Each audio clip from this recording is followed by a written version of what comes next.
मंडप में 7 फेरे लेने के बाद जब गौरी पहली बार अपने ससुराल पहुंची तो उसकी आंखों में एक नए जीवन के सपने थे, मगर ये सपने जल्दी ही राख बनने वाले थे। जैसे ही वो घर में घुसी, सास ने पहली नजर में ही उसके गहनों पर नजर डाल दी। देवरानियों ने उसकी रेशमी साड़ी के किनारों को खींचते हुए मजाक उड़ाया।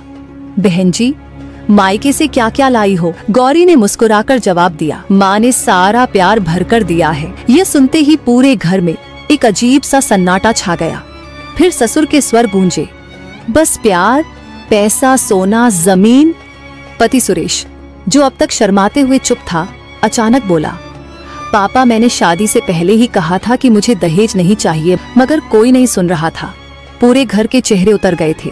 हंसी मजाक की जगह अब ताने, व्यंग्य और कटाक्षों ने ले ली थी। गौरी को समझ नहीं आया कि यह घर उसका ससुराल है या कोई बाजार, जहां वह खुद ही किसी कीमत पर बिकी हुई कोई चीज थी। गौरी को बार बार मायके फोन करने को कहा जाता। बता, अपने बाप से बोले कि 1 कार और 10 तोला सोना भेजे। जब गौरी ने विरोध किया तो पहले ताने मिले, फिर धमकियां और आखिर में मारपीट। एक दिन उसने अपने पिता को चिट्ठी भेजी, पापा, क्या बेटी सिर्फ एक सौदा होती है? मगर जवाब में पिता का पत्र आया, बेटी समाज से लड़ नहीं सकते, जो मांग रहे हैं दे दो ताकि तेरा घर बसा रहे। गौरी के पैरों तले जमीन खिसक गई। मायका जो हमेशा सहारा देता था, आज पहली बार पराया लग रहा था। एक दिन जब उसकी सास, ननद और पति ने मिलकर उसे कमरे में बंद कर दिया, तब उसे एहसास हुआ कि अब उसकी सजा मुकर्रर हो चुकी थी। तेरा बाप गरीब है, हम तुझे और नहीं रख सकते, कहते हुए उस पर मिट्टी का तेल डाला गया। गौरी की चीखें पूरे घर में गूंज उठीं,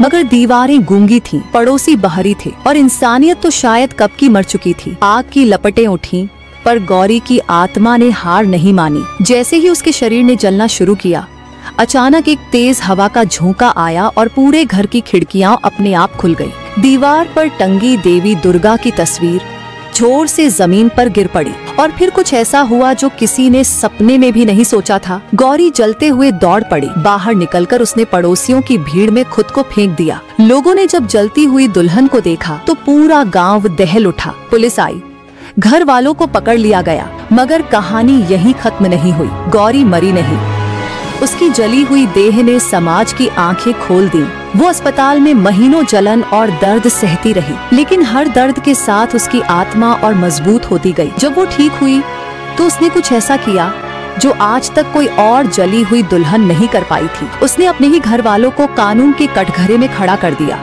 सास, ननद, पति, सभी को आजीवन कारावास मिला। गौरी अब एक जली हुई दुल्हन नहीं थी, बल्कि वो अग्नि परीक्षा में बची हुई सीता बन चुकी थी। उसने महिलाओं के लिए एक संगठन बनाया जो दहेज के खिलाफ लड़ता था। आज भी जब किसी गांव में कोई नवविवाहिता ससुराल में पहली रात बिताती है तो उसकी माँ उसे गौरी की कहानी सुनाती है।